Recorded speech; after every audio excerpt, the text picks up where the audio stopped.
So I started my brand in 2017 and a lot has changed since then. So recently I was thinking about would I ever want to start a brand again?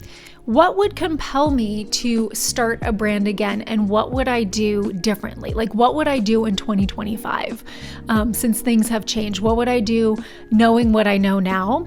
And let me also put in parentheses on a budget, because I would be on a budget, and I think most everyone watching is on some kind of a budget. So that's what we're going to get into today. The steps I would take, well, what my priorities would be if I were starting a brand in 2025.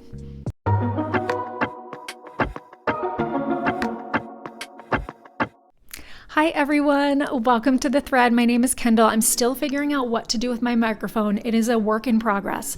So this is a show where we talk about all the foundational aspects of starting a fashion brand from scratch, from the idea stage, very important stage. I am a former mentor for people starting their brands from scratch.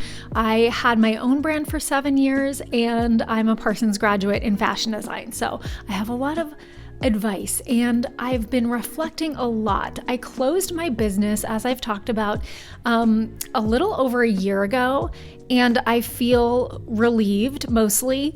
But I also, you guys all know this because you're watching this. There's something about you, if you're born to be a designer or an entrepreneur, just a creative person, there's something in you that is always going to want to do this. Even though it is hard, like as I've talked about on this channel plenty of times. So I was thinking, well, how would I start a brand, and what would compel me, like I said. So let's get into my little list here.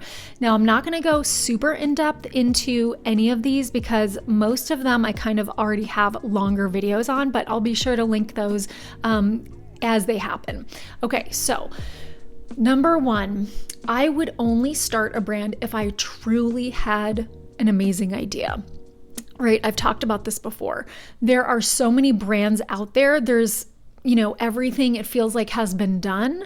So I would really only start personally if I knew that I had a marketable idea, like something that, okay, this hasn't really been done before in this way.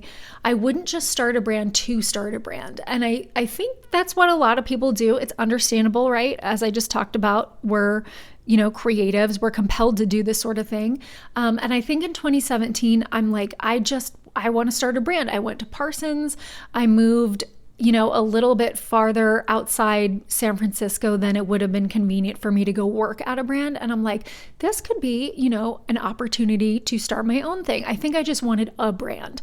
But I think now, knowing what I know and just being a little bit wiser, I would only start a brand if I had a truly unique, marketable idea that I was passionate about. Okay, number two, I would only start if I could afford it. So now I'm a lot wiser with money. I would definitely take the time to have a good hard look at my budget. I wouldn't want to be struggling all the time like I was with my brand. I think I was always struggling because I didn't really plan ahead, to be honest. And I was always wondering, there was never like a set amount that I could spend on my brand that much, and kind of knowing also that it's going to take a while to be profitable, and that's normal. Of course, I do everything in my power to get there sooner rather than later, but just having that knowledge up front that, yeah, it may be a little while of me putting my own money into this, and how can I be strategic and how can I be smart so that I can stay in business for a while. Okay, number three, I would start super small.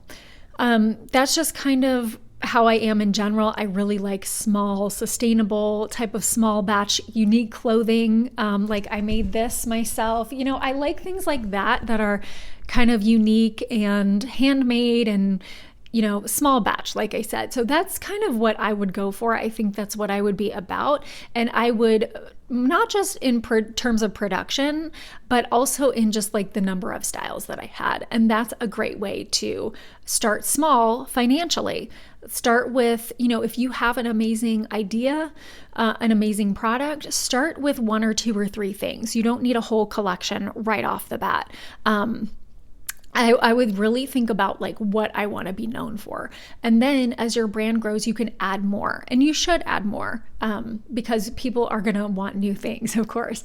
But what do you want to be known for at first? I would really think about that, and I would really narrow down and perfect that exact thing that I want to be known for, whether it's one style or one thing that I make, or one or two versions of it, that sort of thing. I would start really small. Okay, number 4, I would start sourcing fabrics after that step, of course. When I kind of narrow down what I want to do, I'd start sourcing fabrics, and I'd build in sustainability from the beginning. Because sustainability has become, of course, popular. Like every brand is like trying to be sustainable. But I've noticed a lot of larger brands, when they say, oh, we have this commitment, we want to be sustainable within 10 years, and they have this far off date, because once you start sourcing fabrics and you get used to your fabrics and you find a source you like and it's not sustainable, it's very hard to shift. It's very, very hard to say, okay, I want to use something totally new, because, hopefully your things get popular, people like what you have, and then it's hard to change later on. So this is something I would definitely do from the beginning, is if being sustainable is important to me, which I personally kind of think it's a responsibility of the designer, I would build it in from the beginning as much as possible, so I don't have to make any of those changes later on. So if that means it takes an extra few months of trying to find the fabric that I want, if I need to travel to a fabric show or a showroom to kind of explore what I want, I would do that. But I want to get it right from the beginning. Okay, number 5. After I've started the sourcing process, I would find a great pattern maker. I do have one already. I'll give her a shout out, Bay Thread in Alameda, California. She's been great. I worked with her for years. So I'd probably use her, to be honest, but if I needed to find someone else, someone who's local, because I'm in Colorado now, and it's always nicer to have someone local, I would definitely know my budget.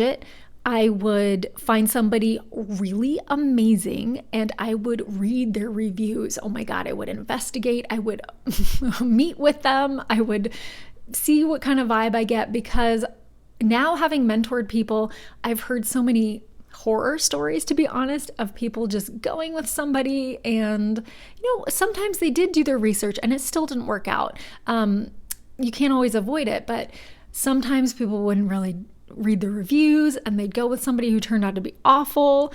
So I would definitely be really, really conscientious about who I chose, because I don't want to have to switch. I want them to do an incredible job, because my intention for this brand is going to be high quality. It's going to be following my exact vision that I have, and it's delivering the vision, the grand vision I have, and I'm not going to cut any corners, and I'm not going to compromise anything this time around.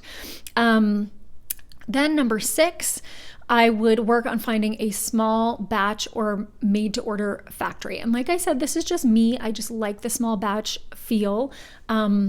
That's what I would do. I had a made to order factory who really let me down. I think I've talked about that in my Why My Brand Failed episode. They really let me down. And as far as I know, they are the only made-to-order factory in the country, which is weird and kind of sad, because made-to-order is a great option for designers and consumers.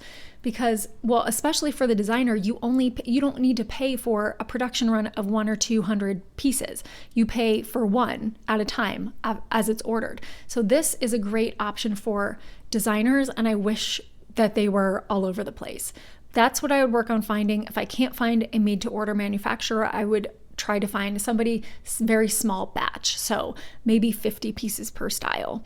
That's what I go with, and that's what I always recommend for you guys starting out, because producing your styles to sell is probably the biggest expense of all. So I would start small. And then once you see, how your things are selling, you can always ramp up later and produce more. But that's just what I recommend, and that's what I would do. Number 7, I would be taking so much time to perfect the fit and the fabric and everything. This is a big lesson I learned. I think that looking back on why my brand failed, why I disappointed myself in a few ways. And I don't have like a big sob story. I don't feel bad about it or anything. It just is what it is. But I think a regret that I have is not perfecting things as much as I could. I was kind of this mindset of like, launch before you're ready, like get your stuff out there, go, go, go. Like you got to launch fast. Now I don't feel that way. I would be taking as much time as I needed to get the perfect fit, to get the exact fabric that I want, to really, like I said, align with my vision. Before, I was making a lot of patterns myself and I would be my own fit model because, I'm a size like 4 or whatever. It's pretty standard. And so I would try them on myself. Now I see that I needed to try them on different types of bodies and different sizes of bodies in the fitting stage. So a few times I went to Renegade Craft. It's a craft fair. And so I'd get to witness people trying on my stuff in front of me and their reactions. And sometimes I'd be like, that fit is totally off on their body type. And they'd be kind of the same size as me, but just a different body type a little bit. And it really made me realize that the fitting stage, the beginning stage where you're like making the patterns, this is where you need to be really conscientious. So if I had it to do over again and I was starting a brand, I would be so, keyed into getting a great fit, because that is what people are going to remember. And that is why people are going to rebuy from you. The fit can't be off. Okay. Number 7, after that, and I'm working on my patterns and my samples. I've got my fabric going. I've got hopefully starting to find a manufacturer at this stage. I would be planning a photo shoot that really aligns with my vision. So I cut corners so hard on some of my photo shoots. I even did one myself that was like, I majored in photography for 3 years in college. I can do this.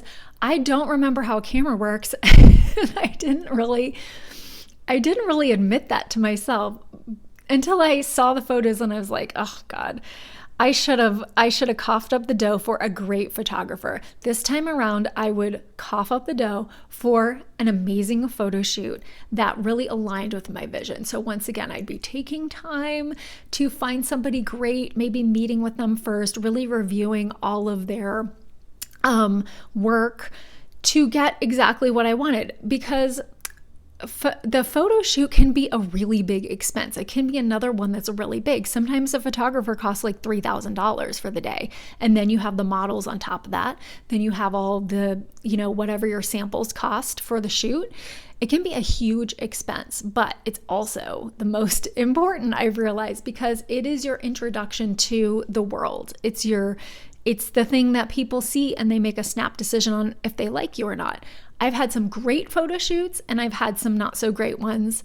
You want them to be good, so they're a reflection of what you're going to deliver. Okay. And number 9 is my branding. This is my theme. Okay. I'm going to stick to my vision and not cut corners. Now, I do love branding and I do a lot of graphic design and I've done a lot of branding for people.